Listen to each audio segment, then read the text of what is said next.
पहले हम दिल्ली धर्म संघ का तहे दिल से अभिनंदन करते हैं। दिल्ली तो भारत का दिल है। हमने अपने बचपन का एक यशस्वी चातुर्मास दिल्ली धर्म संघ को प्रदान किया था। लगता है 55 में ईश्वर वापस कभी योग बनाएगा और हम फिर दिल्ली आएंगे।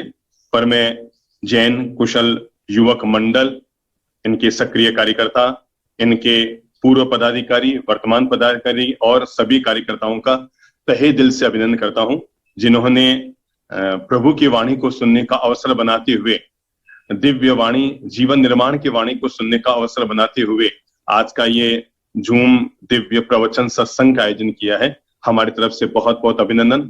हमारा मानना है जैन कुशल युवक मंडल एक तरह से दिल्ली का गौरव है।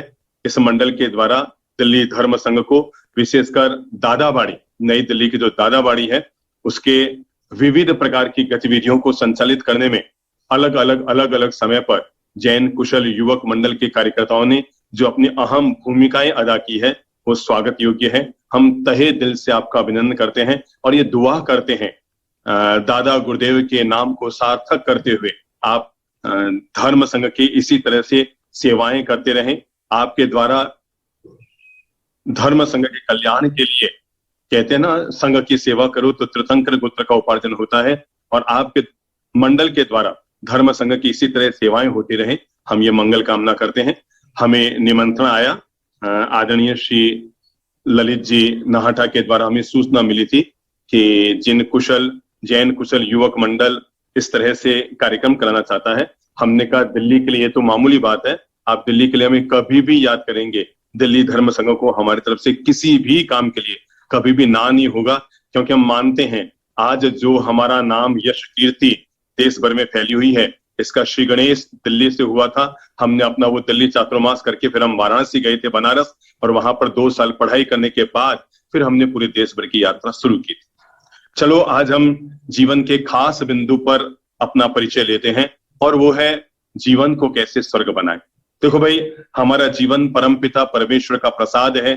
हम चाहें तो इसे प्रसाद मान लें, हम चाहें तो इसे विषाद बना लें। अगर आदमी को जीने की कला आ जाए तो ये जिंदगी से बड़ी कोई जन्नत नहीं है, और अगर जीने की कला न आए तो यही जिंदगी आदमी के लिए नरक बन जाती है। स्वर्ग और नरक ये दोनों इंसान अपने जीवन में खुद पैदा करता है। मरने के बाद जो स्वर्ग मिलता है वो बहुत बात की बात है।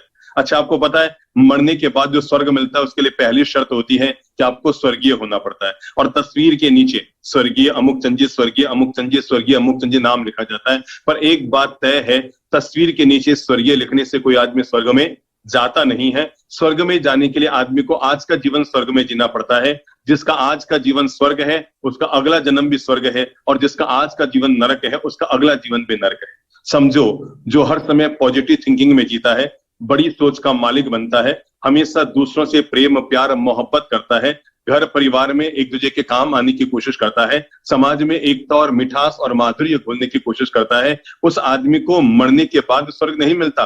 वो जहां रहता है उसके आजू बाजू स्वर्ग घूमता है। और जो व्यक्ति अपनी उपस्थिति से अपने वातावरण को नरक बनाता है, नेगेटिविटी देता है, नकारात्मकता देता है, क्रोध, हिंसा, झूठ, वैमनस्य, बोलचाल बंद, आपस में खींचतान, ये जो दूरियां आदमी बना लेता है, तो उन दूरियों को बनाने का नाम ही नरक है। नरक जाने के लिए भी मरना नहीं पड़ता, स्वर्ग में जाने के लिए भी मरना नहीं पड़ता। इंसान दोनों का जीवन में निर्माण खुद ही कर लेता है। इसलिए इंसान के जीवन में एक सबसे महत्वपूर्ण कला आने की जरूरत है, और वह है जीने की कला।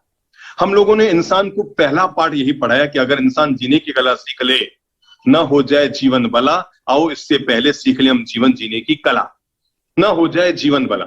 अभी धर्म संघ के अध्यक्ष ने इंदौर चातुर्मास, वहां के प्रवचन, आप जरा जिक्र कीजिए, सोचिए कि और जगह जहां जहां प्रवचन होते हैं, लड्डू, पेड़े, प्रभावनाएं, संघ पूजन, जीवनवाणियां चलानी पड़ती है। लोग हमें आके पूछते हैं, साहब आप ऐसा क्या करते हैं, मैदानों में प्रवचन देते हैं, 10-10, 20-20 हजार लोग आते हैं, हमारे यहाँ लड्डू नहीं, पेड़े नहीं, प्रभावना नहीं, संघ पूजा नहीं, पूरे चतुर्मास में जीवनवारी नहीं, स्वागत नहीं, सम्मान नहीं, शॉल नहीं, साफा नहीं, माला नहीं, तिलक नहीं। आओ और जीवन निर्माण की बातें सुनो। अगर इंसान को जीवन की सच्ची कला मिलती है तो तय मानकर चलो उसे कुछ भी नहीं चाहिए। आदमी अच्छी जीने की शैली आदमी पाना चाहता है, धर्म के नाम पर भी आदमी चाहता है मुझे वो जीवन का मार्ग मिले जिससे मैं एक श्रेष्ठ और पवित्र जीवन का घर मिठास में प्रेम घोल सकूं, पत्नी के साथ भी प्रेम से जी सकूं, बच्चों के साथ मिठास से जी सकूं, बड़े बुजुर्गों के साथ माधुर्य से जी सकूं। ये पाठ इंसान पढ़ सके। हम लोग पूना में थे तो बड़ी प्रवचन माला हुई थी और जब प्रवचन माला पूरी हुई तो हमारे पास 5-7 लोग बैठे थे। एक ने कहा साहब आपकी प्रवचन माला ने मेरी लाइफ बदल दी, दूसरे का मेरी लाइफ बदल दी, तीसरे का मेरी लाइफ बदल दी, चौथे ने कहा मेरी लाइफ बदल दी, पांचवा थोड़ा यूं होके बोला अरे साहब इनकी तो केवल लाइफ बदली है, मेरी तो वाइफ भी सुधर गई। इनकी तो लाइफ सुधरी है, मेरी तो वाइफ भी सुधर गई। मैं पाठ ये पढ़ाना चाहता हूं कि अगर हम अपने जीवन में इस बात के लिए पॉजिटिव बनते हैं कि मैं अपने जीवन को अच्छे बेहतर रंग से जीऊंगा तो शायद हमारा जीवन हमारे लिए प्रसाद बन सकता है। मैं आज की बात शुरुआत करूं इससे पहले एक प्यारी सी घटना आपको कह रहा हूं और ये वो घटना है जो आपकी जिंदगी में हमेशा पॉजिटिविटी देती रहेगी, सकारात्मकता देती रहेगी, हर नकारात्मक वातावरण में आपके मन को शांति और माधुर्य देती रहेगी। और मैं जो अपनी ओर से निवेदन कर रहा हूं, कहते हैं एक क्लास में एक बच्चे ने अचानक खड़े होकर कहा सर मेरी सोने की अंगूठी खो गई। टीचर ने कहा तू यहाँ पढ़ाई करने आते हैं या सोने की अंगूठी दिखा? अरे सर आज मेरा बर्थडे था ना तो मेरे बर्थडे पर मेरी मम्मा ने मुझे ये गिफ्ट दिया था कि आज पहन ले, कल वापस लॉकर में रख देंगे। और सर मैं पहन के आया, 15,000 की अंगूठी थी सर, मैंने अभी खोल के यहाँ सामने रखी क्योंकि मुझे चुभ रही थी लिखने में और 2 मिनट में गायब हुई। पड़ोस में बैठे बच्चे ने भी कहा सर अंगूठी तो इसकी थी सोने की यहाँ पर। टीचर शक पकाया कि यार अंगूठी जब थी तो अंगूठी गई कहां? तो उसने क्लास के दरवाजे बंद कराई, खिड़कियां बंद कराई कि जब अंगूठी यहां थी और 2 मिनट कोई आया नहीं तो इसका मतलब अंगूठी इसको यही कक्षा में ही है, क्लास में ही। और टीचर ने कहा मैं सारे बच्चों की तलाशी लूंगा, अंगूठी जा कहां सकती है, सबके पर्स की तलाशी लूंगा, सबके बैग की तलाशी लूंगा, सब बच्चे सावधान हो जाए, मैं सबकी तलाशी लेने वाला हूं। पर मैं नहीं चाहता कि जिस बच्चे ने ये गलत काम किया है वो औरों के नजरों में गिरे, इसलिए सभी बच्चे अपनी आंखों पर पट्टी बांध दीजिए। सबने अपने अपने जेब से रुमाल निकाला, अपनी अपनी आंखों पर पट्टी बांध ली। टीचर ने जब बराबर चेक कर लिया कि सभी बच्चों ने पट्टी बांध ली है और सब बच्चे टीचर ने सभी बच्चों की तलाशी की कार्य शुरू किया और एक एक बच्चे का पर्स, एक एक की बैग तलाशी करते करते 10वें बच्चे के बैग में किताबों के नीचे से आखिर अंगूठी मिल गई। पर टीचर ने सोचा अगर मैंने ये कह दिया कि अंगूठी मिल गई है तो पीछे वाले बच्चे कहेंगे आगे वाले चोर थे, हमारे तो तलाशी हुई नहीं, इसका मतलब हम तो चोर थे ही नहीं। तो टीचर ने सारे बच्चों की तलाशी ली, सब बच्चों के जेब, पर्स एंड बैग की तलाशी ली और लास्ट में कह दिया अंगूठी मिल गई है। बच्चों ने ताली बजाई कि अंगूठी मिल गई और जिसकी अंगूठी खोई थी वो बड़ा बड़ा खुश हो गया, मेरी अंगूठी मिल गई, मेरी अंगूठी मिल गई, मेरी अंगूठी मिल गई, बड़ा खुश हो गया। लेकिन जिसके बैग में से अंगूठी निकली थी वो बच्चा घबराया, उसे पता था कि किसी और को पता है या नहीं, पर टीचर को जरूर पता है। और कल प्रार्थना होगी, स्कूल के 2000 बच्चे इकट्ठे होंगे और कहीं प्रार्थना में सर ये ना कह दे कि हमारे स्कूल में अब चोरी होने लग गई है और अमुक बच्चे ने अंगूठी चुराई। बच्चा बड़ा घबराया, मन में उसने तय कर लिया था कि अगर टीचर ने मेरा नाम ले लिया कल प्रार्थना में तो मैं स्कूल के ही कुएं में कूद के मर जाऊंगा, अपने घर भी नहीं जाऊंगा, बेइज्जत की जिंदगी जीने की बजाय तो मैं ऊपर चला जाऊंगा। अगले दिन वो बच्चा प्रार्थना में सबसे पीछे जाके खड़ा हुआ ताकि चेहरा नजर न आए और उससे सुकून मिला कि अध्यापक ने, टीचर ने उसका नाम नहीं लिया, अगले दिन भी नहीं लिया, अगले दिन भी नहीं लिया। धीरे धीरे बात पुरानी हो गई, बच्चा भी स्कूल से निकल गया, टीचर भी कभी रिटायर्ड हो गए और एक दिन कभी उसी स्कूल का बड़ा कार्यक्रम था और उसी बच्चा जो धीरे धीरे बढ़ते बढ़ते शहर का अमीर आदमी बन गया, उस स्कूल में मुख्य अतिथि के रूप में बुलाया गया। जब वो वहां पहुंचा कार्यक्रम में तो देखकर दंग रह गया। उसके बिल्कुल बगल में समारोह अध्यक्ष की जो सीट लगी थी, उसके बिल्कुल बगल में जो समारोह अध्यक्ष की सीट लगी थी और उस पर वही टीचर बैठे हैं। आदमी ने सोचा बचपन में तो टीचर टाल गए, आज ये मुझे पहचान जाएंगे और आज ये अपने भाषण में जरूर कह सकते हैं कि जीवन में आदमी आगे बढ़ना चाहे तो कैसे बढ़ सकता है। अरे कल तक जो चोरी करता था आज वो हमारे शहर का इतना महान आदमी बन गया। उसे लगा कि कार्यक्रम में कोई बात आई उससे पहले मुझे अलग से चल के टीचर से बात करनी चाहिए। उसने पास में बैठे हुए सर से कहा, सर मुझे आपसे 2 मिनट अलग से बात करनी है। उन्होंने कहा चलो। बगल में रूम में लेके गया, अध्यापक महोदय के पांव छुए और कहा, सर आज मैं जो कुछ हूं आपकी बदौलत हूं। अगर आपने उस समय मेरा जो मुझसे गलती हुई अगर वो आपने खोल दी होती तो मैं कुएं में कूद के मर जाता। अगर आपने अंगूठी चोरी की बात उस समय सबको बता दी होती तो मैं कुएं में कूद के मर जाता। पर आपने सर आपने मेरी इज्जत रख दी। आज मैं इस शहर का इज्जतदार आदमी हूं सर, सब कुछ आपकी बदौलत है। तो टीचर ने कहा, मतलब वो अंगूठी चुराने वाले तुम हो? तो उसने कहा, सर आपको पता ही नहीं है। टीचर ने मुस्कुराते हुए कहा, भैया जब मैंने बच्चों को कहा था अपनी आंखों पे पट्टी बांध लो तो तलाशी के पहले मैंने भी अपनी आंख पे पट्टी बांध ली थी। मैं नहीं चाहता था कि क्लास के बच्चों को खबर लगे कि किसने अंगूठी चुराई। अभी तो मैं ये भी चाहता था कि मुझे भी पता न लगे कि कौन से बच्चे ने अंगूठी चुराई है। मैं अपनी नजरों में भी उस बच्चे को गिराना नहीं चाहता था। उस व्यक्ति ने टीचर के पांव में पुनः प्रणाम करते हुए कहा, सर आज मुझे पता लगा आप इंसान नहीं चलते फिरते भगवान हो जिनकी इतनी बड़ी सोच है। तब टीचर ने मुस्कुराते हुए कहा था, गलतियों से जुदा तू भी नहीं और गलतियों से जुदा मैं भी नहीं, दोनों इंसान हैं, खुदा तू भी नहीं और मैं भी नहीं। गलतियों से जुदा तू भी नहीं, गलतियों से जुदा मैं भी नहीं, और दोनों इंसान हैं, खुदा तू भी नहीं मैं भी नहीं। देते हैं इल्जाम एक दूसरे पर मगर अंदर झांकता तू भी नहीं और मैं भी नहीं। ये तो गलत फहमियां कभी कभी पैदा कर देती है दूरियां, वरना मन का बुरा तू भी नहीं और मैं भी नहीं। अगर इंसान अपने जीवन को स्वर्ग का मालिक बनाना चाहता है तो मैं छोटे छोटे 5 मंत्र दे रहा हूं, और उन मंत्रों में पहला मंत्र है कि हर इंसान अपने दिमाग में बात घर कर ले कि मैं हमेशा बड़ी सोच का मालिक रहूं। अगर इंसान की सबसे बड़ी कोई ताकत होती है, इंसान की सबसे बड़ी अगर कोई संपत्ति होती है, इंसान की सबसे बड़ी अगर कोई शक्ति होती है तो वो होती है पॉजिटिविटी। अगर आप चाहते हैं पति पत्नी के संबंधों में मिठास रहे, माधुर्य रहे, मेरे भाई सगाई के पहले, सगाई के बाद और शादी के पहले और शादी के बाद और शादी के 10 साल के बाद रिश्तों में जिस तरह से आपस में तनाव आता है, यह तनाव साबित करता है कि हम लोग जिंदगी को धीरे धीरे नरक बना लेते हैं। जब शादी होती है तो आदमी के बेडरूम को किस तरह से सजाया जाता है, गुलाब की पंखुड़ियां सजी रहती है और पता नहीं क्या क्या फूलों की मालाएं सजी रहती है। क्यों ऐसा होता है इंसान की जिंदगी में? शादी के दिन तो बेडरूम में गुलाब की पंखुड़ियां सुगंध बनी रहती है, लेकिन हेलो आवाज आ रही है? जी आ रही है आवाज, आ रही है। हाँ जी। तो शादी के दिन तो उसके बेडरूम में पूरी फूलों की पंखुड़ियां रहती है, फूलों की मालाएं रहती है, पर शादी के 10 साल के बाद उसी बेडरूम में झंडू बाम, लाल बाम, हरा बाम, विक्स की गोलियां, सिर दर्द की गोलियां आखिर क्यों आ जाती है? क्योंकि इंसान जीने की कला नहीं सीख पाता। जिंदगी को स्वर्ग बनाने के लिए पहली जरूरत है कि इंसान अब जीने की कला सीख ले, और जीने की कला का पहला पार्ट है हम पॉजिटिव बन जाएं, सकारात्मक बन जाएं। छोटी मोटी बात हो गई नेग्लेक्ट कर दो। अगर किसी ने आपके लिए 2 शब्द बोल दिया है तो इसमें आपका क्या बिगड़ गया?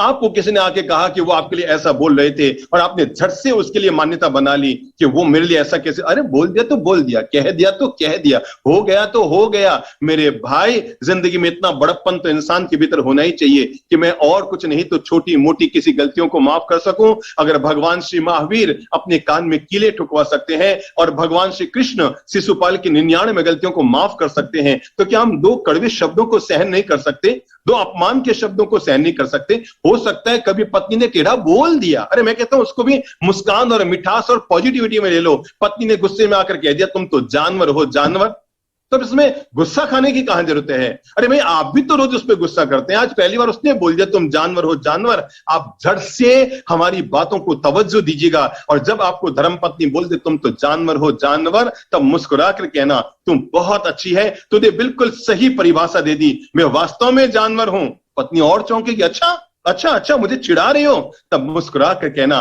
तुम मेरी जान, मैं तेरा वर, जिस दिन अपन दोनों मिले उसी दिन हो गया था मैं जानवर। यानी मैं बात यह कहना चाह रहा हूं कि अगर हम नकारात्मक वातावरण में भी सकारात्मकता को ढूंढेंगे, सामने वाले ने हमारा मजाक उड़ाया, सामने वाले ने हमारा उपहास उड़ाया, सामने वाले ने हमारी आलोचना की, सामने वाले ने हमारी टिप्पणी की, लेकिन इसके बावजूद हम अपनी ओर से पॉजिटिविटी अगर रखते हैं, सकारात्मकता का संदेश देते हैं, अपने मन को सकारात्मक बनाते हैं। मैं सच कहता हूं, आप एक प्रयोग करके देखना जिससे आपकी बोलचाल बंद है, जिससे आना जाना बंद है। मेरे भाई पालितना तीर्थ की 5000 सीढ़ियां चढ़ना सरल है, पर जिससे आपकी बोलचाल बंद है ना, उसके घर जाकर उसको गले लगाकर मिच्छामि दुक्कड़म देना। ये क्या है? खमत खामना का मतलब क्या है? मिच्छामि दुक्कड़म। प्रदूषण आता ही हमारे मन के प्रदूषण को मिटाने के लिए। पर्यूषण का पहला काम मनुष्य के मन के प्रदूषण को जो मिटाता है उसका नाम पर्यूषण। और इंसान उसमें काम क्या करता है? दो काम हम करते हैं। एक हम करते हैं मिच्छामि दुक्कडम, एक हम करते हैं खमत्खाम। इन दोनों शब्दों को समझिएगा। मिच्छामि दुक्कडम का मतलब होता है वर्ष भर में मुझसे किसी भी प्रकार का गलत क्रिया, गलत कार्य, हिंसाजनक कोई कार्य हो गया हो, मैं उसके लिए मिच्छामि दुक्कडम देता हूं, यानी मिथ्या करता हूं, अपने मन को प्रायश्चित और आलोचना के लिए तैयार करता हूं। और खमत खामना का मतलब होता है अगर मैंने आपका दिल दुखाया हो मेरे भाई, खमत खामना का मतलब ये नहीं होता कि मैं माफी मांगता हूं। भगवान श्री महावीर ने कल्प सूत्र के अंतिम जो चरण आता है 1200 सूत्र पूर्ण होने के बाद एक बड़ी प्यारी लाइन कही है, खम्यवम खमाव्यवम, यानी मैं केवल क्षमा मांगता नहीं हूं, मैं क्षमा करता भी हूं।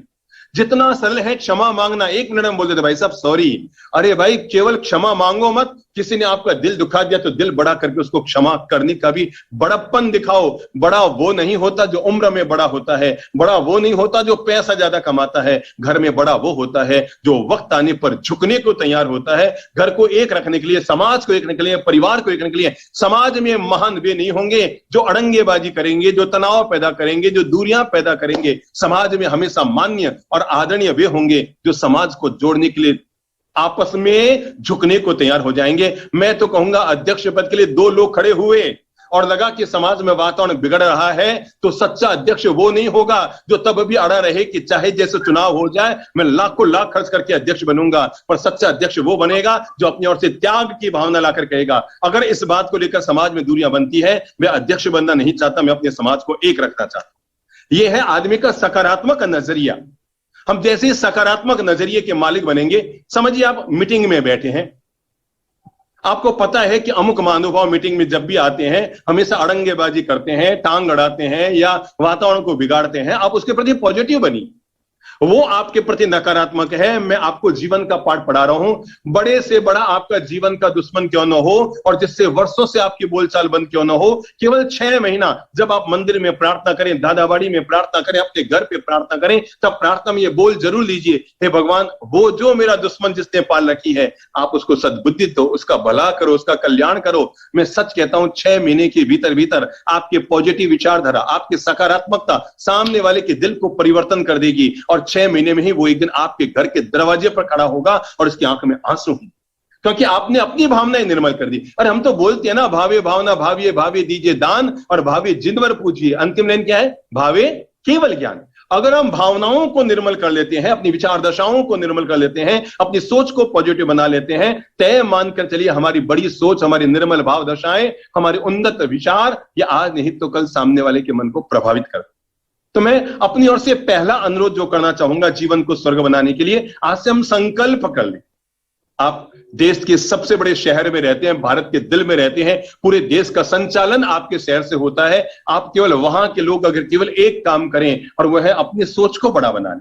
मैं सच कहता हूं अगर हम बड़ी सोच के मालिक बन जाएंगे, आदमी की 2 कमजोरियां होती है, दिमाग की छोटी सोच और पांव में पड़ जाए मोच। मोच समझते हैं ना, पांव मुड़ जाए तो दाढ़ी चढ़ जाती है, उसको मोच कहते हैं। दिमाग में छोटी सोच और पांव में पड़ गई मोच, यह आदमी को कभी आगे नहीं बढ़ने देती। आदमी को अगर आगे बढ़ना है तो पहला काम करना पड़ेगा, अपनी सोच को बड़ा बनाना पड़ेगा। मानकर चलिए पूरी पहाड़ी पर गुप्त अंधेरा है और आपको पहाड़ी पे चढ़ना है तो पूरे पहाड़ी को रोशन करने की जरूरत नहीं। अगर आपने हाथ में लालटेन ले लिया है, आप जैसे जैसे आगे बढ़ेंगे रोशनी भी आपके साथ आगे बढ़ती जाएगी। यही चीज हमारे जीवन में है। आप जैसे जैसे आगे बढ़ेंगे जीवन में आपका प्रकाश का द्वार अपने आप खुलता चला जाए। हम पहली मानसिकता अपनी बना लें और वह है मैं बड़ी सोच का मालिक बनूंगा। समाज में भी, अगर आपका मंडल है, मंडल में भी, किसी ट्रस्ट में भी, परिवार में भी, अगर आप 2 भाई हैं, मेरे भाई बड़ी सोच के मालिक बनिए। छोटे भाई ने ऐसा कर दिया, ठीक है बेटा कोई दिक्कत नहीं। बड़े भाई ने कहा ऐसा करना, हाँ भैया कोई दिक्कत नहीं। अगर हम एक दूसरे की बात को नहीं काटेंगे, घर में बंटवारा तब नहीं होता मेरे भाई। ये केवल कहने की बात है कि मकान छोटा हुआ इसलिए हम 2 भाई अलग हो गए। जब मकान छोटा होता है तब 2 भाई अलग नहीं होते, तब मकान बड़ा बनाया जाता है। जब मन छोटा होता है तब 2 भाई अलग होते हैं और बहाना मकान का दिया जाता है। मकान छोटा होता है तब 2 भाई अलग नहीं होते, जब आदमी का मन छोटा होता है। मैं आपको कैसे बताऊं, अगर हम बड़ी सोच का मालिक बनकर भाई भाई के प्रति प्रेम, मिठास और माधुर्य से जीना शुरू कर दे तो पहला काम यह होगा कि घर हमारा स्वर्ग बनना शुरू हो जाए। हम घरों में जाते हैं ना, लोग कहते हैं बाप जी भगवान का आड़ा कहां बनाए। मैं कहता हूं भाई भगवान का आड़ा इतना छोटा सा लोग आड़ा बनाते हैं, मकान आलीशान, और इसमें छोटे से भाग में भगवान का मंदिर बना देते हैं। तब भी मैं कहता हूं, घर में केवल मंदिर बनाने की जरूरत नहीं है, उससे पहले घर को मंदिर बनाने की जरूरत है। रावण जब मर रहा था तो मरते मरते रावण ने राम से कहा था कि राम, मेरे मरने के बाद एक बात एकांत में बैठकर सोचना, इस युद्ध में तुम्हारी जीत हुई और मेरी हार हुई, पर इस सब के पीछे मूल कारण क्या रहा? शक्ति मेरे पास ज्यादा, संपत्ति मेरे पास ज्यादा, ताकत मेरे पास ज्यादा। अरे राम, तुम्हारे तो सोने का सिंहासन नहीं होगा, मेरे तो पूरी लंका सोने की। पर राम, तुम इसलिए जीत गए। केवल राम की जीत में और रावण की हार में केवल एक चीज ने भूमिका अदा की, और रावण ने राज खोला मरने से पहले और राज्य खोला। राम, तुम इसलिए जीत गए कि तुम्हारा भाई तुम्हारे साथ था, और मैं इसलिए हार गया क्योंकि मेरा भाई मेरे खिलाफ था। बस ये इतना सा फर्क राम की जीत का कारण बन गया, रावण की हार का कारण बन गया। और रावण ने तब राम से कहा था कि राम, तुम्हारा भाई तुम्हारे साथ था इसलिए तुम जीत गए, और मेरा भाई भी तुम्हारे साथ था इसलिए मैं हार गया। राम, अगर इसका उल्टा होता, मेरा भाई मेरे साथ होता और तेरा भाई भी मेरे साथ होता, तो युद्ध में राम नहीं रावण थी। ये है प्रेम की ताकत, ये है मिठास की ताकत, भाई भाई के प्रेम की ताकत। और मैं आप लोगों को जीवन का पाठ यही पढ़ाना चाहता हूं। अगर हम जिंदगी को स्वर्ग बनाना चाहते हैं, पहला मंत्र बना ले, और वो है, मैं हर हालत में बी पॉजिटिव रहूंगा। बोल लो शब्द, मैं हर हालत में बी पॉजिटिव रहूंगा। हर हालत में बी पॉजिटिव। समाज में कोई टेढ़ा बोल गया, बी पॉजिटिव। अगर आपको लगता है ना मीटिंग में कोई ऐसा व्यक्ति आ रहा है जो हमेशा आपकी बात काटता है, बी पॉजिटिव। जब वो आ रहा है विलंब से, आप खड़े होइए, दरवाजे तक जाइए और जाकर के गले लगा कर ले, आप पधारो, सब पधारो, हम आपकी इंतजारी कर रहे थे, आप नहीं आते हैं तो हमारी मीटिंग फीकी रह जाती है। मेरे भाई, अगर आपने 10 बार उसको सम्मान दे दिया तो 11वीं बार उसको भी अपमान की भाषा को बदलकर सम्मान की भाषा बनानी पड़ेगी। अंततः दुनिया में जब भी विजय होती है तो पॉजिटिविटी की होती है, सकारात्मकता की होती है, आदमी की सकारात्मक सोच की होती है, बड़े नजरिए की होती है, बड़ी मानसिकता की होती है। हम लोग बड़े बड़े मैदानों में रहते हैं। आपने अगर हमारे वीडियो देखे होंगे मोबाइलों में, या रोज आर्यन चैनल में प्रवचन आते हैं सुबह 8:40 पर, आप सुनते होंगे, तो आप देखते होंगे उसमें मुंहपत्ती बांधे हुए हजारों हजार लोग बैठे रहते हैं हमारे प्रवचनों में। किसके कारण? बी पॉजिटिविटी के कारण।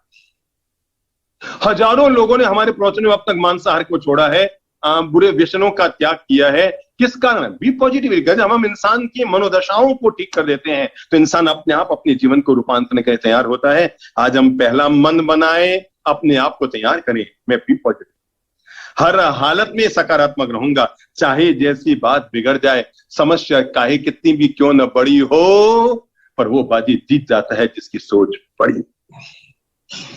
समस्याएं तो जीवन का हिस्सा है। दुनिया में ऐसा कोई इंसान नहीं जिसके जीवन में समस्या नहीं, और ऐसी कोई समस्या नहीं जिसका जीवन में समाधान नहीं। बी पॉजिटिव, ठीक है, बोल दिया तो बोल दिया, हो गया तो हो गया, कह दिया तो कह दिया। जीवन में उठा पटक तो आती है, किसके जीवन में नहीं आती भाई? आप जरा सोचो, आपको लगता है भगवान मेरे जीवन में ऐसा क्यों कर दिया, हमारे साथ ऐसा क्यों हो गया, हमारे घर में ऐसा क्यों हो गया, हमने इतनी सावधानी रखी तो भी हमारे घर में कोरोना का प्रवेश क्यों हो गया? मेरे भाई, जीवन में समस्या आना तो जीवन का हिस्सा है, पर एक बात ध्यान रखना, दुनिया में ऐसी कोई समस्या नहीं जिसका आज नहीं तो कल समाधान नहीं। ठीक है, उठा पटके जीवन में आती है। हम जैसे कभी बीमार पड़ जाए तो ईसीजी कराते हैं ना, और ईसीजी की रिपोर्ट कैसे आती है? ऊपर नीचे ऊपर नीचे ऊपर नीचे। ये साबित करती है कि हम जिंदे हैं, और जैसे ईसीजी की रिपोर्ट की लाइन सीधी हो जाए फिर साबित हो जाता है कि हम मर गए। हम जब चलते हैं ना, जीवन में उठा पटक कैसे आते हैं? हम जब चलते हैं तो जरा सोचिए, हम कौन सा पांव आगे रहता है, कौन सा पांव पीछे रहता है? बुद्धि लगाइए। जब अपन सब लोग चलते हैं तो कौन सा पांव आगे रहता है, कौन सा पांव पीछे रहता है? झट से आपके मुंह से जवाब आएगा, सब सीधा पांव आगे रहता है, उल्टा पांव पीछे रहता है। ना बाबा ना, मैं आपको बता दूं, सीधा पांव इस बात का गर्व ना करे कि मैं आगे रहता हूं, और उल्टा पांव इस बात का गिला ना करे कि मैं पीछे रहता हूं। सावधान, सीधे पांव तुम 1 सेकंड आगे हो, पर अगले सेकंड तुम्हें पीछे जाना है, और उल्टे पांव को आगे आना है, और उल्टा पांव जो अभी आगे है उसे भी अगले सेकंड पीछे जाना है। जिंदगी तो ऐसी ही है, कभी कोई आगे है कभी कोई पीछे है, पर एक बात याद रखना, ईश्वर ने जो हमें दिया है, जैसा हमें दिया है, रोज सुबह उठकर शुक्राना अदा किया करो, भगवान तुमने खूब दिया है, छप्पर फाड़ के दिया है, कोई कमी नहीं दी है। और जो मैं जीवन का दूसरा पाठ आपको पढ़ाना चाहूंगा, पहला मैंने कहा अपने जीवन में एक बात घर कर लो, और वो है मैं हमेशा बड़ी सोच का मालिक बनूंगा, बड़े नजरिए का मालिक बनूंगा। आज के बाद ये मत सोचो कि ये जेठानी का और ये मेरा, सब अपना ही है, सब उसका ही है, सब एक ही है। आज के बाद ये ना सोचो कि ये मेरे भाई की संपत्ति है, मेरी सब अपनी है, ये उसका, ये इसका। क्यों दुनिया बनाए कि ये अमुक संघ है, वो अमुक संघ है, ये अमुक मंडल है, ये अमुक मंडल है। वसुधैव कुटुंबकम की पावन भावना को जीवित करने वाला हमारे देश, हमारी संस्कृति हमें तो यही पाठ पढ़ाती है। केवल अपने ही अपने नहीं होते, वे भी अपने होते हैं जिन्हें तुम पराया मान कर सकते हो। आज जिनसे आपकी दुश्मनी है, हो सकता है पिछले जन्म में वो आपकी देरानी जेठानी, भाई भाभी, ननन या मम्मी पापा कुछ भी आपके रहे हों। आज आपकी बोलचाल बंद है और पिछले जन्म में आप उनके लिए मर रहे। तो मैंने पहला अनुरोध किया, हम अपने लिए बना लें मन। मैं हर हालत में सकारात्मक रहूंगा, हर हालत में भी पॉजिटिव रहूंगा। और जब मैं दूसरा जीवन का पाठ पढ़ाना चाहूंगा, दिमाग में ले लो, मन में घर कर लो। की फर्क पैंदा, क्या फर्क पड़ता है? KFP। जीवन में कभी कुछ हो गया, नकारात्मक हो गया, किसी ने उल्टा सीधा बोल दिया तो कोई दिक्कत नहीं है। की फर्क पैंदा, हो गया, ठीक है, बोल दिया, कह दिया। जो व्यक्ति छोटी मोटी घटनाओं को नजरअंदाज करता हुआ चलता है, वो व्यक्ति जीवन की बाजी जीत लेता है। तू जिंदा है तो जिंदगी की जीत पर यकीन कर, अगर कहीं है स्वर्ग तो उतार अल्लाह जमीन पर। हम लोग मुंबई में थे, कोरा केंद्र मैदान में प्रवचन मालाएं चल रही थी। एक बहन आती थी हमारे यहाँ, काफी अमीर परिवार की थी। अब पुराने जमाने में अमीर परिवार की महिलाओं की पहचान होती थी, भाई मोती की बोर पहन दो, हीरे का हार पहन दो, या सोने चांदी के महंगे आभूषण पहन दो। और आजकल अमीर महिलाओं की पहचान या तो महंगी कार और या फिर महंगा मोबाइल। तो वो तकरीबन लाख 1.5 लाख का तो पक्का रहा होगा। वो मोबाइल उसके हाथ में हमेशा रहता था, न्यू ब्रांड चमचमाता मोबाइल। और इतना ही नहीं, आपने देखा होगा महिलाओं की आदत होती है मोबाइल के कवर के पीछे रुपए भी डालकर रखती है। अब उसको ये जताना है कि वो अमीर है तो क्या करेगी? 10-10 के नोट, 20-20 के नोट, 100-100 के नोट, 500-500 के नोट नहीं रखेगी ना। वो 2-2 हजार के इतने सारे नोट, मतलब आप समझो 25-50 नोट तो हमेशा रखती थी। और अपने मोबाइल के पीछे जो कवर होता था उसमें 2-2 हजार कितने नोट रखती थी। रोज धर्म का पाठ सीखने आती थी। एक दिन मोबाइल उनका उल्टा पड़ा था, तो कुछ अच्छी सत्संग की बातें चल रही थी। मैंने यही कह दिया, मैंने कहा बहन, मोबाइल में ये रुपये रखते हो, कभी मोबाइल खो गया तो मन में बेवजह कषाय होगा, मोबाइल भी जाएगा और रुपये भी जाएंगे। कहने लगे गुरुदेव मैं परवाह नहीं करती, जाएंगे तो जाएंगे, जो मेरी किस्मत का। मैंने कहा जैसी इच्छा प्रभु मर्जी। अगले दिन वो आई, बड़ी खुश बड़ी मुस्कुराती हुई, बड़ी प्रसन्न होकर आई। आते ही कहा गुरुदेव आज तो आनंद आ गया, आज तो मजा आ गया। मैंने कहा हुआ क्या? अरे गुरुदेव पूछो ही मत, आज तो गजब का आनंद आ गया। मैंने कहा हुआ क्या बहन? कहा गुरुदेव आज हुआ ये कि मेरा मोबाइल खो गया। क्या कहा? मेरा मोबाइल खो गया। मैंने कहा मोबाइल खो गया तो उसमें इतनी मुस्कुराने की कहां जरूरत है? मोबाइल खो गया और मजा ये आ गया, कल ही आपने टोका था कि मोबाइल के पीछे कवर में रुपये क्यों रखते हो। महाराज मैंने कल ही रात को रुपये निकाल लिए, मेरा मोबाइल तो खो गया पर मेरे 42,000 रुपये बच गए। जिंदगी जीने का राज इतना सा है, आपके पास जीवन जीने के 2 विकल्प हैं, या तो जो खोया है उसका रोना रोते रहें, और या फिर जो बचा है उसका आनंद उठाते। हर इंसान के पास रोज ये घटना होती है, कुछ हमारे हाथ से जाता है, कुछ हमारे हाथ लगता है। या तो जो हाथ से गया उसका रोना रोते रहो, मेरे ये नुकसान हो गया, मेरी ये तकलीफ आ गई, मेरे ये हो गया। रोना रोने से जीवन की बाजी कभी भी प्रेम और मीठी भरी नहीं होती। पर ठीक है, जो गया सो गया, पर अभी भी कुछ बचा हुआ है। गया सो गया पर अभी भी कुछ बचा हुआ है। हमारे पास एक बहन आई थी, उनके साथ उनकी बेटी थी, तकरीबन 17-18 साल की रही होगी। और शायद किसी एक्सीडेंट दुर्घटना में उस बच्ची के दोनों हाथ कट गए थे। पर हमने देखा उसके चेहरे पर बड़ी उत्साह, बड़ा आनंद, बड़ी उमंग, ऊर्जा और जोश से भरी हुई। तो यूं ही हमने बात बात में पूछा, हमने कहा बहन आपके हाथ कटे हुए हैं, मन में बड़ी हताशा निराशा होती होगी, मन बड़ा दुखी होता होगा, कभी कभी तो जिंदगी छोड़ने की इच्छा होती होगी। कहा नहीं गुरुदेव, मुझे कोई हताशा निराशा नहीं होती, मैं रोज मंदिर आती हूँ और रोज भगवान को शुक्राना अदा करती हूँ। भगवान तूने केवल हाथ छीने हैं, बाकी सब मुझे दे रखा है। यह है पॉजिटिविटी। तूने केवल हाथ छीने हैं और मुझे बहुत कुछ अभी भी दे रखा है। जो व्यक्ति गए का गिला नहीं करता और जो बचा है उसका आनंद उठाना जानता है, वो व्यक्ति जीवन की बाजी जीत लेता है। हाँ, मैं जो तीसरी बात आप लोगों से कहना चाहूंगा, अपने दिमाग में ले लो, जिंदगी को स्वर्ग बनाने के लिए, और वह हमें हमेशा प्रसन्न और आनंदित रहो। लोग रहेंगे बस्ती में और हम रहेंगे मस्ती में। सुबह उठते ही पहला काम किया करें, अपने अंतर्मन को मुस्कान, आनंद, प्रेम, मिठास से भर लिया करें। जैसे ही आंख खुली पहले मुस्कुराहट, केवल जब देखो तब उदासी, जब देखो तब लटका हुआ चेहरा, जब देखो तब खोए का रोता रोना रोना रोते ना, मेरे ये क्यों किया, मेरे इतने नहीं। प्रसन्न चित्त रहो, आनंदित रहो। भगवान ने जो दिया है हमारे भाग्य से ज्यादा दिया है, इसलिए जो मिला है उसका हर पल आनंद उठाओ। भगवान तूने खूब दिया है, मंदिर जाओ ना तो ये मत बोलो भगवान तूने ये नहीं दिया, ऐसा कहने से मन दुखी होता है। रोज कहो भगवान तूने खूब दिया है, खूब दिया है, छप्पर फाड़ के दिया है। और जो व्यक्ति ये सोच के साथ चलता है, समझो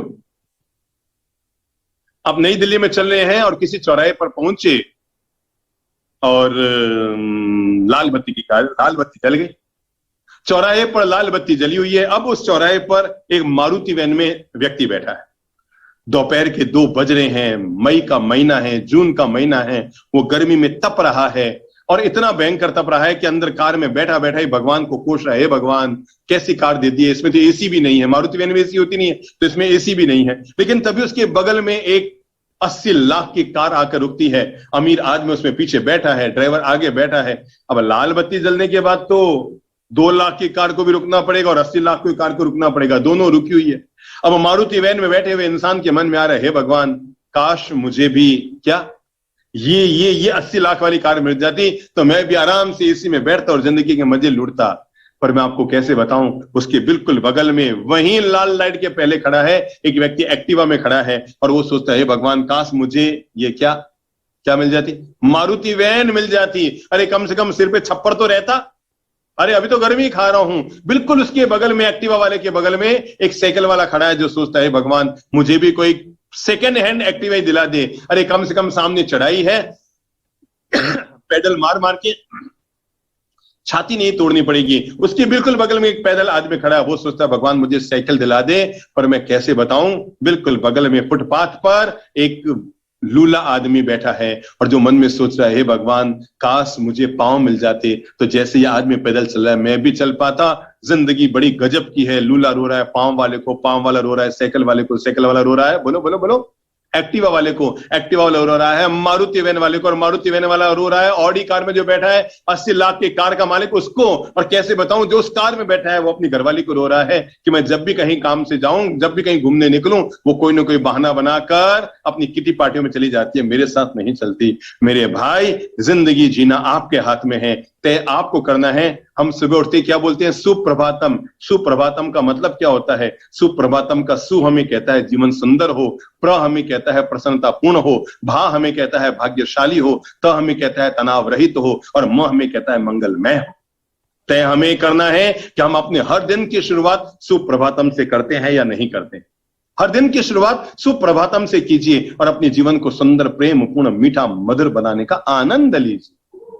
परिस्थितियां एक जैसी नहीं रहती, पर मैं अगली बात कहना चाहूंगा, बिगड़ी हुई परिस्थिति में भी अपनी मनस्थिति को हमेशा ठीक रखिए। सदा के लिए बात दिमाग में ले लो, मैं अपनी परिस्थिति नहीं सुधार सकता, पर मैं अपनी मनस्थिति, महापुरुषों में और सामान्य इंसान में यही फर्क है, परिस्थितियां महापुरुषों की भी बिगड़ती है, बीमारियां महापुरुषों की भी आती है, पर फर्क क्या होता है। शायद आप में जो बड़े बुजुर्ग हैं उन्होंने सबने देखा होगा, हमारे धर्म संघ की एक महान साध्वी हुई थी, प्रवर्तनी विचक्षण श्री जी महाराज।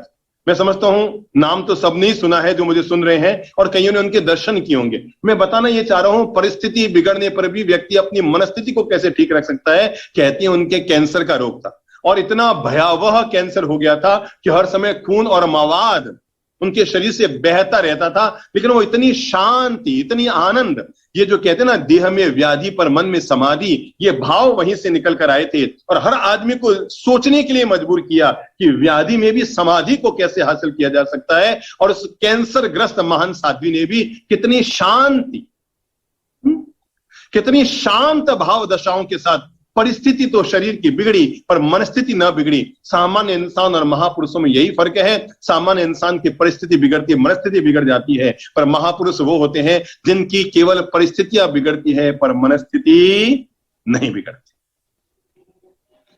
मैं आपसे यह अनुरोध करना चाहता हूं, परिस्थिति बिगड़ सकती है और इसके बिगड़ते हम तनाव में आ जाते हैं, और तनाव में आते ही हम भारीपन में आ जाते हैं और हम अशांत हो जाते हैं, हमारे मन की शांति चली जाती है, हम दुखी हो जाते हैं, हम टेंशन तनाव में आ जाते हैं और फिर हम चिड़चिड़े हो जाते हैं, घर हमारा नरक बन जाता है।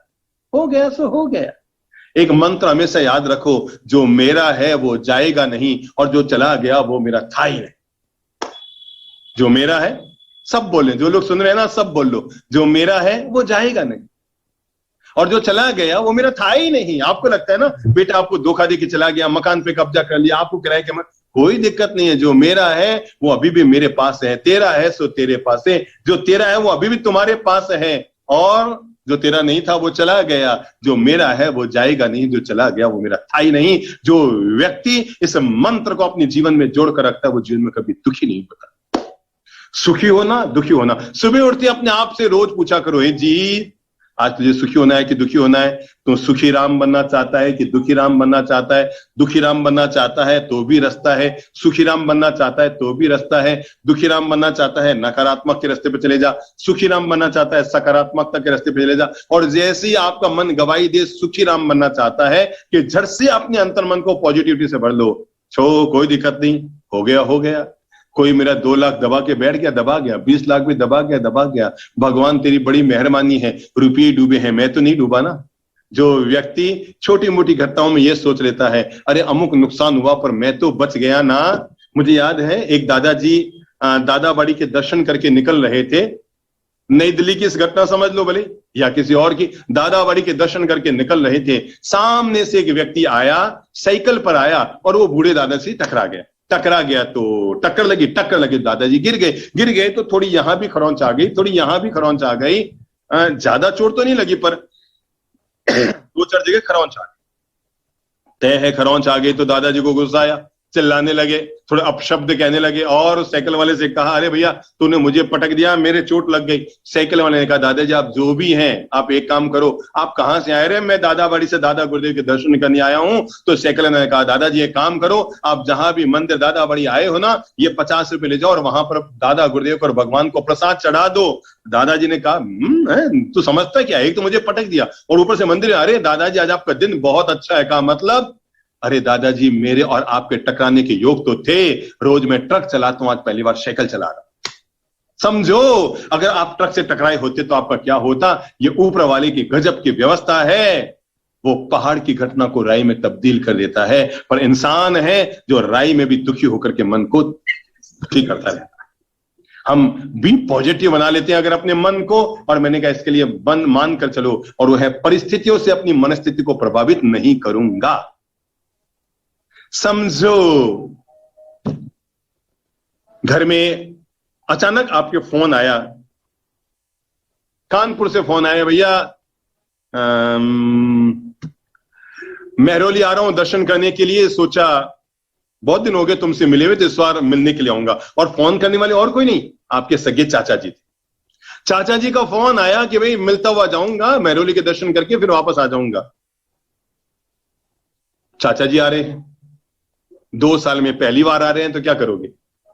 वही बनाओगे खाना जो रोज बनते हैं या कुछ चेंज? तय है धर्मपत्नी कहेगी अरे भाई पाव और गुलाब जामुन लो, भली ना खाए दिखाने में तो काम आएंगे ना। अरे अच्छा थोड़ी लगता है ऐसे, चाचा जी 1.5-2 साल में आ रहे हैं और अपन ये दाल रोटी खिलाएंगे। और आप कहेंगे भैया उनको शुगर है, भाई 100 शुगर है, कम से कम थाली में दिखते अच्छे लगेंगे, वो अपने आप निकाल के रख देंगे, अपन खा लेंगे।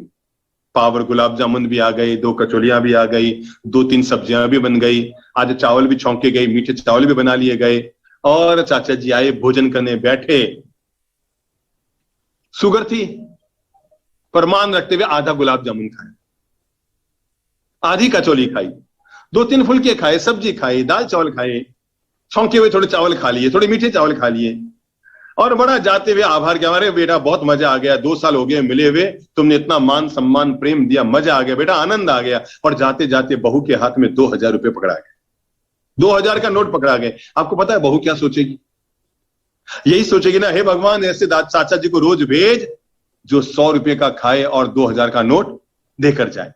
अब मैं बता रहा हूं आपको राज की बात कि चाचा जी तो खाके चले गए, 100 का खाके 2000 का नोट देकर चले गए, पर अगले दिन आया जमाई। कौन आया? कौन आया? जमाई। अब आप सोचो चाचा जी के लिए तो पाव और गुलाब जामुन आए थे, जमाई के लिए क्या क्या आएंगे? क्या उसको भी पाव और गुलाब जामुन में सल्टा देंगे? अरे भाई कमर आ रहे हैं, अरे कमर आ रहे हैं, साल भर में 8 महीने बाद आ रहे हैं, अरे भाई ये भी लियाना, थोड़ी रसमलाई लियाना, थोड़ा गुलाब जामुन भी लियाना, अरे दो दो पीस सब रखेंगे थाली में, लेके आ जाना। 4 तरह की मिठाई, 4 तरह की सब्जी, 4 तरह के पकवान, सब कुछ कंवर साहब की थाली में परोसे गए। चाचा जी ने यूं खाया, जमाई को यूं आग्रह कर करके खिलाया। और मैं खास बात बता रहा हूं, चाचा जी ने 100 का खाया और 2000 देकर गए। जमाई ने 300 का खाया। अब कल्पना करो, क्या देके गया या लेके गया? लेके गया। तय है, लेके ही जाएगा जमाई। चाचा जी ने 100 का खाया और 2000 देकर गए। जवाई ने 300 का खाया और 5000 लेकर गया। मुझे इतना सा बताओ, हम ज्यादा स्वागत किसका करते हैं? चाचा जी का करते हैं या जवाई का करते हैं? तय है, ज्यादा स्वागत तो हम जवाई का ही करते हैं। मैं जीवन का पाठ ये पढ़ा रहा हूं, अगर जीवन में सुख आए तो समझना चाचा जी आए हैं, 2000 देकर जाएंगे, और दुख आए तो समझना जवाई आया है, 5000 लेकर जाएगा। और हम दोनों का स्वागत करते हैं, दोनों को वेलकम करते हैं। जिंदगी ऐसी है, सुख दुख चाहे जो आ जाए, लेकिन जो व्यक्ति इन दोनों का स्वागत करने को तैयार होता है वो जीवन में कभी भी दुखी नहीं होता। हाँ, जो मैं आपको अपनी ओर से अंतिम बात आज की कहकर बात खत्म कर रहा हूं। पहले मैं साधुवाद शुक्राना जरूर अदा करूंगा जैन कुशल युवक मंडल, उनके समस्त कार्यकर्ताओं के प्रति, उनके अध्यक्ष जो शायद कार्यक्रम के संचालक भी हैं आदरणीय सोनेंद्र जी जैन, और बाकी सब सदस्यों के प्रति भी हम अपनी तरफ से खूब खूब शुभकामनाएं देना चाहेंगे कि आप लोगों ने सहज में ही आज का ये कार्यक्रम करके दिव्य सत्संग से लाभान्वित होने का अवसर ले लिया। पर मैं अपनी बात को आगे बढ़ाते हुए आप लोगों से अब 2 बातें अनुरोध करना चाहूंगा। नंबर 1, पहली बात, अपने दिमाग में घर कर लो, और वो है, मैं हमेशा अच्छी जीवन का, श्रेष्ठ जीवन का मालिक बनूंगा। क्योंकि तस्वीर में तो हर कोई मुस्कुराता है, पर जो आदमी तकलीफ में भी मुस्कुरा लेता है। सब बोल लो, जो सुन रहे हैं वो बोल लो। जीवन में उठा पटक आने पर हमारे मन का चिंतन क्या? तस्वीर में तो हर कोई मुस्कुरा देता है। जब मोबाइल से फोटो खींची जाती है ना, हर कोई आता है और मुस्कुरा लेता है।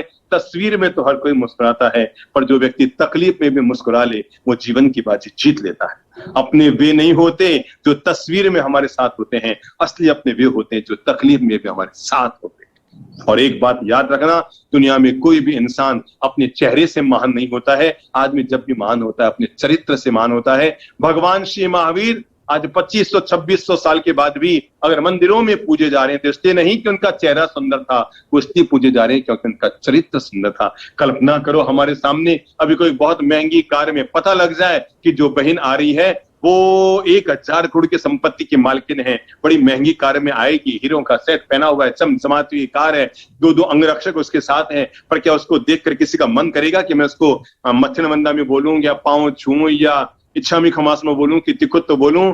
मेरे भाई, वहीं एक साध्वी आ रही है, 1 ग्राम सोना उसके शरीर पे नहीं, और शुक्ल वेश उसने धारण किया हुआ है। मुनि आ रहे हैं, उनको देखते ही मन करेगा मैं इन्हें प्रणाम करूं, क्योंकि चेहरा कभी भी महान नहीं होता। आदमी का जब भी महान होता है तो चरित्र महान होता है। चित्र कभी महान नहीं होता, आदमी का चरित्र महान होता है। भवन कभी महान नहीं होता, आदमी की भावना महान होती है। साधन कभी महान नहीं होते, आदमी की साधना महान। सोचो, 6 महीने का बच्चा होता है, पालने में लेटा हुआ है, और यूं यूं यूं यूं यूं यूं हाथ पांव चला रहा है और बड़ा मुस्कुरा रहा है, और घर के सब लोग इकट्ठे हैं, और इसकी मुस्कान, इसके हाथ पांव चलाने को, इसकी बाल सुलभ अठलेलियों को देखकर सब घर के लोग कहते हैं, और देखो देखो, दादी कहते हैं, और देखो देखो देखो देखो देखो, इसके गाल बिल्कुल मुझ पर गए, है ना। अगर आप लोगों को थोड़ी मारवाड़ी समझ में आती है तो मारवाड़ी में सुनाता हूँ। दादी कहती है, अरे देखो देखो, ना गाल मारे पर गया, और तब बुआ कहती है, नहीं ठुड्डी मारे पर गई है, और तब तब तब उसके पापा कहते हैं, ना होठ मारे पर गया है, और तब चाचा कहते हैं, आंखें मारे पर गई है, और तब मम्मी कहती है, छोड़ो रे छोड़ो, इसका पूरा चेहरा ही मुझ पर गया है। मैं आपको बता दूं, जब बच्चा 6 महीने का होता है तो पूरा घर कहता है मुझ पर गया, मुझ पर गया, मुझ पर गया, मुझ पर गया। लेकिन वही बच्चा बड़ा होता है, 25 साल का होता है, शैतानी करता है, गलत रास्ते पर चलता है, उपालम लेकर घर पर आता है, तब पूरे घर के लोग इकट्ठे होकर गाली निकालते हुए पूछते हैं, ये किस पर गया है? यानी 6 महीने का बच्चा चेहरे से चलता है, पर 25 साल का युवक चेहरे से नहीं। बोलो अपने मुंह से, किससे? किससे? किससे?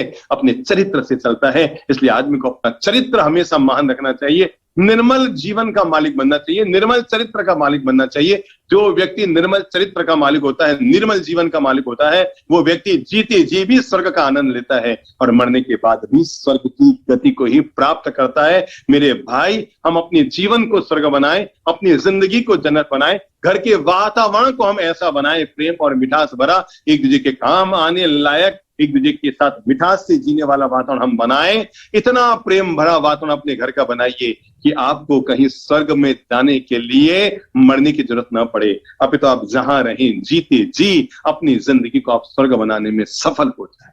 आप जहां हैं मेरे भाई, जरा कल्पना करो, जहां सुबह उठकर भाई भाई आपस में गले लगते हैं, क्या वहां स्वर्ग नहीं है? जहां दोपहर में दिरानी जेठानी एक थाली में खाना खाते हैं, वो स्वर्ग नहीं है क्या? रात को सोने से पहले जहां पर घर के सब बड़े बच्चे अपने बड़े बुजुर्गों की सेवा करके अपने बेडरूम में जाते हैं, क्या वहां स्वर्ग नहीं है? मेरे पास एक युवक आया, आके कहने लगा, बाप जी क्या आपने स्वर्ग देखा है? मैंने कहा हाँ। वो चौंका, क्योंकि अब तक जितने संतों के पास गया सबने यही कहा, भाई स्वर्ग तो किताबों में ऐसा लिखा है, किताबों में ऐसा लिखा है, किताबों। मैंने कहा नहीं नहीं, मैंने खुद ने देखा है। मैंने तो उसको कहा तुम्हें देखना है क्या? उसने कहा हाँ गुरुजी मुझे स्वर्ग देखना है। मैंने कहा चल मेरे साथ। मैंने झोली ली, डंडा लिया, हम रवाना हुए और कोई 50 मकान के बाद में घर में घुसा। आलीशान 4 मंजिला मकान बना हुआ था।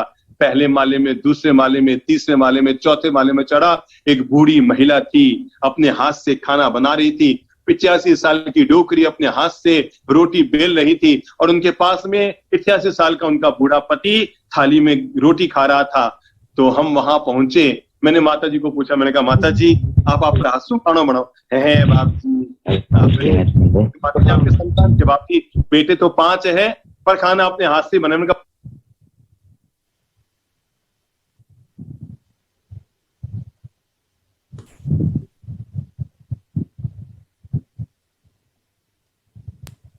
आपके 5 लाख हो गए तो क्या आपको बना सकते? उन्होंने कहा बाप जी आप तनिया ने खाना खिला दी बहुत है, माने कहीं खिलाई, मतलब अपने पतियों को खिला दी बहुत है, हमें क्या खिलाएंगे? ठीक है, हम नीचे आए, बहुएं सब अपने अपने कमरे में चलने के लिए आग्रह करने लगे। हमने कहा जो अपने माँ बाप को भी सुख की रोटी नहीं खिला सकते हैं, आप बताओ उस घर का आहार लेना क्या किसी संत को कलपता है? कि उस घर का आहार लेना किसी संत को अकल्प्य हो जाता है जो अपने माँ बाप को सुख की रोटी नहीं खिलाते। हम वहां से निकल गए।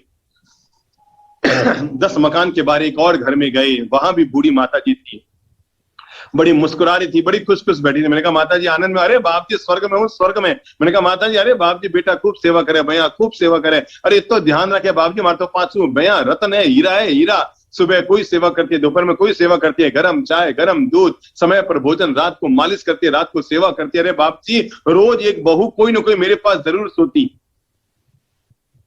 हमने वहां से भी आहार लिया, हम निकल गए, हम वापस आ गए। वो युवक थोड़ी देर तक बैठा रहा, फिर उसने कहा गुरुजी वो स्वर्ग नरक दिखाए थे ना? मैंने कहा अभी दिखा के लाया ना बेटा?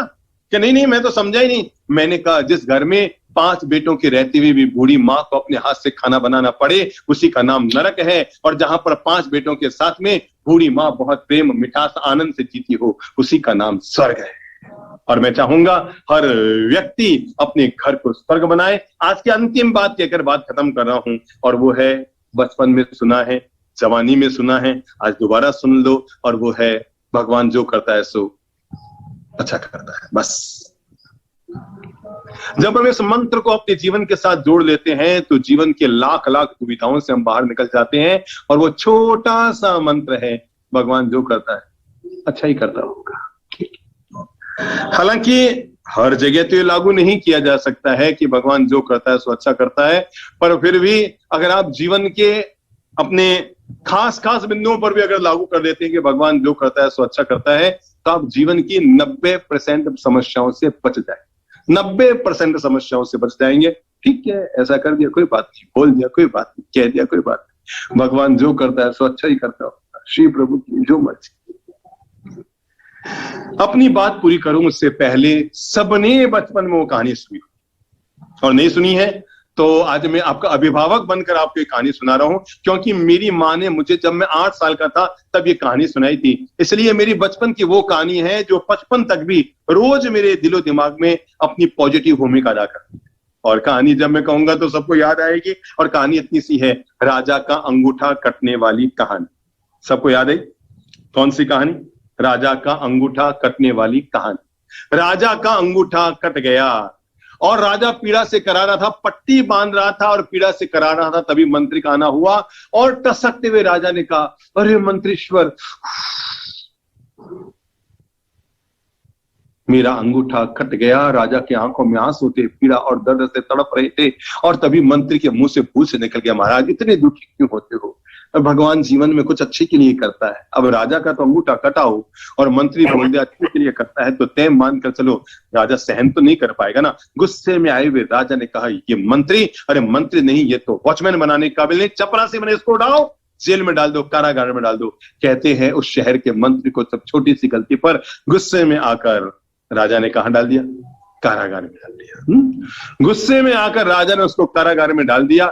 महीना बीता, 2 महीना बीता, मंत्री रोज सोचता, यार मैं क्यों बीच में बोला, अंगूठा कटे की गला कटे, कटा राजा का, मैं क्यों बीच में टांग अड़ाई? अरे मैं फोकट में फंस गया, जेल में सड़ रहा हूं।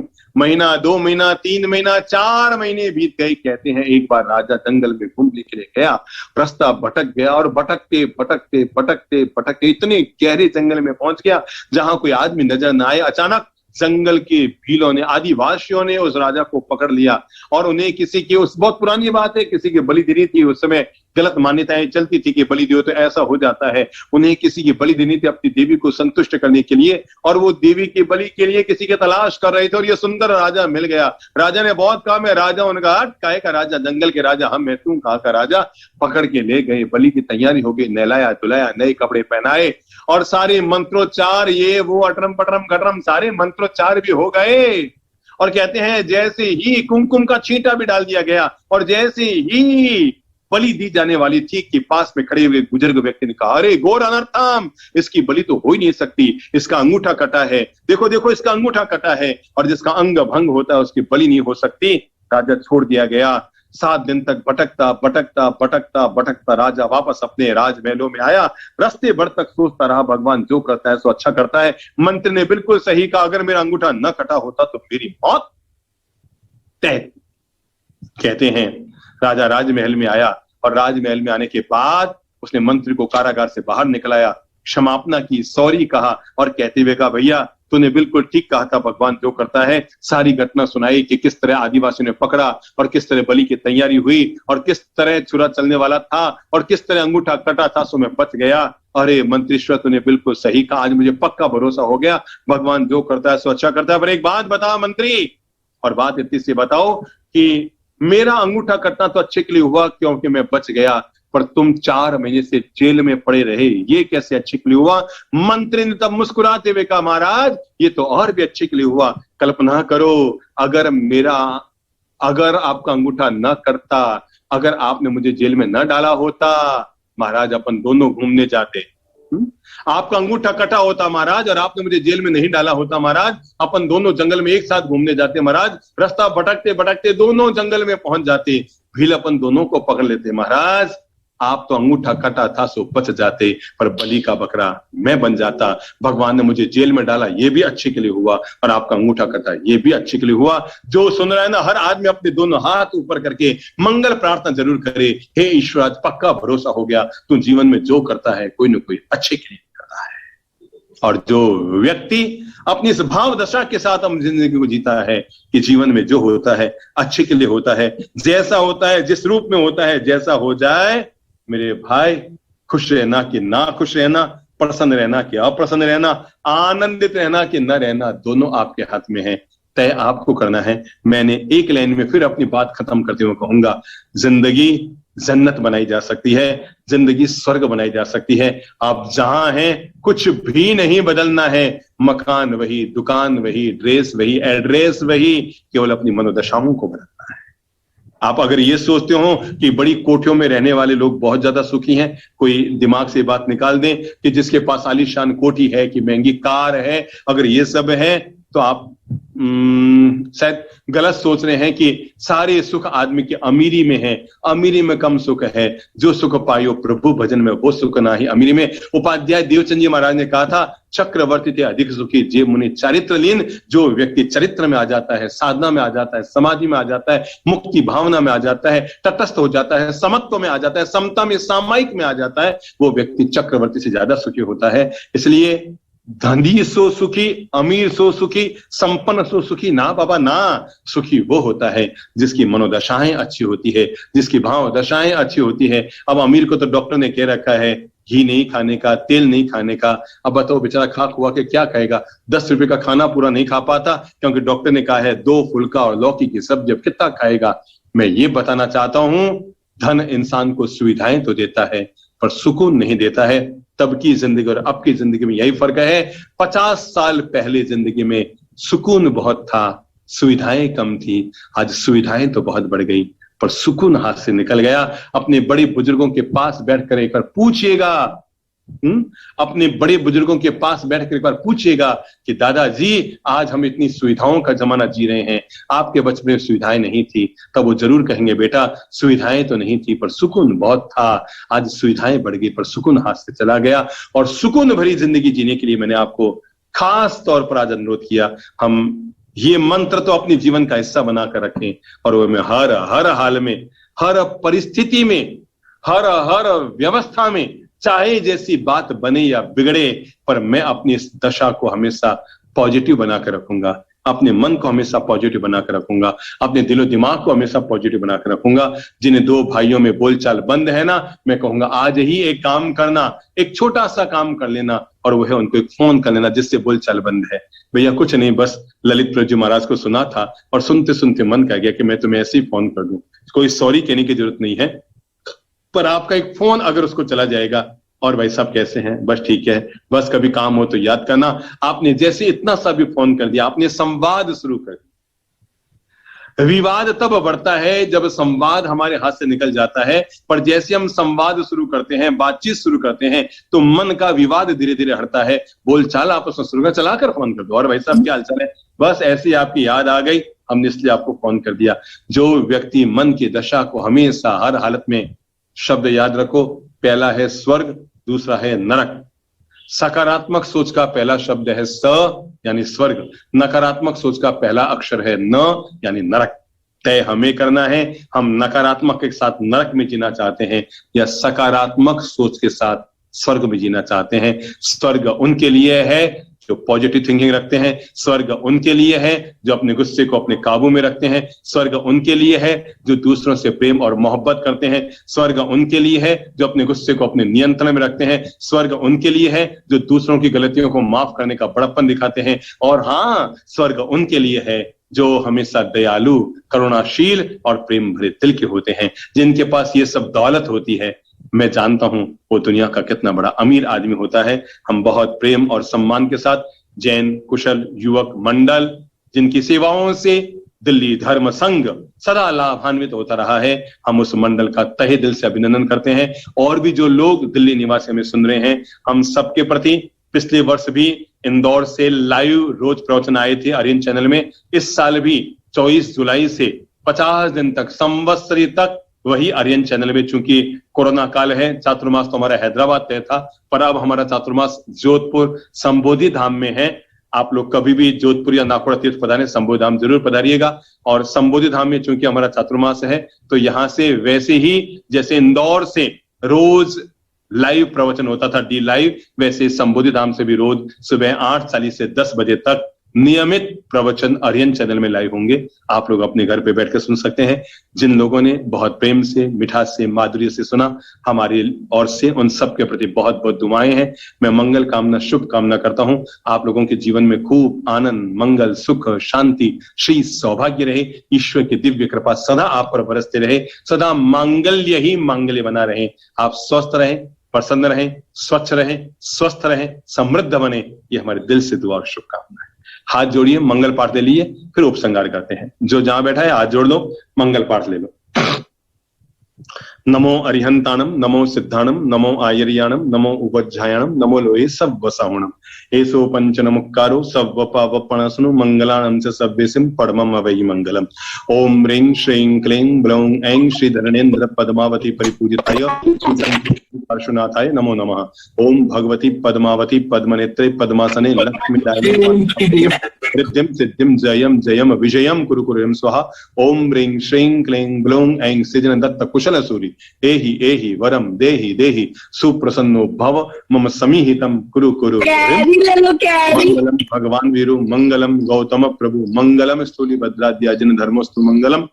दासानुदासाम्यव सर्वदेवा यदि अपादाब्द तले लुठन्ति मरुस्थले कल्पतरु सज्जात युग प्रधानो जन दत्त सूरि युग प्रधानो जन चंद्र सूरि युग प्रधानो जन कुशल सूरि युग प्रधानो जन चंद्र सूरि उपसर्गाक्षयम यान्ते चिद्यन्ते विघ्नवल्लय मनः प्रसन्नतामेति पूज्यमाने जनेश्वरे सर्वमंगल मांगल्यम सर्व कल्याण कारणम प्रधानम सर्वधर्माणाम जैनम जयति शासनम। सबके लिए बहुत बहुत शुभकामनाएं। जिन जैन कुशल युवक मंडल उनको साधुवाद। दरअसल क्या है, ये जूम में हमारे बोलने का ज्यादा अभ्यास नहीं है, हम तो मैदानों में बोलने के आदी है। अब अकेले में मोबाइल के सामने बोलना ये भी बहुत बड़ी तपस्या होती हो। आपको सुनना सरल लगा था, पर मोबाइल है सामने और उसके सामने केवल बोलते रहना ये बहुत बड़ी तपस्या होती है, क्योंकि हमारी आदत मैदानों में भीड़ में बोलने की है। पर मैंने फिर भी कुछ अच्छी बातें आप लोगों के आग्रह को सर आंखों पर रखते हुए हमने कुछ अच्छी बातें अनुरोध की है। हम अनुरोध करेंगे दिल्ली धर्म संघ के लिए, नई दिल्ली दादाबाड़ी के लिए, और भी जो वहां की संस्थाएं हैं उनके लिए, विशेषकर जैन कुशल युवक मंडल के लिए, हमारा लायक कभी भी किसी भी प्रकार की कोई सेवा कोई काम हो, तन मन धन हमें याद कीजिएगा। आपके धर्म संघ की खूब प्रगति हो, खूब जाहो जलाली बढ़े, खूब आगे दुआ और शुभकामनाएं। ओम शांति।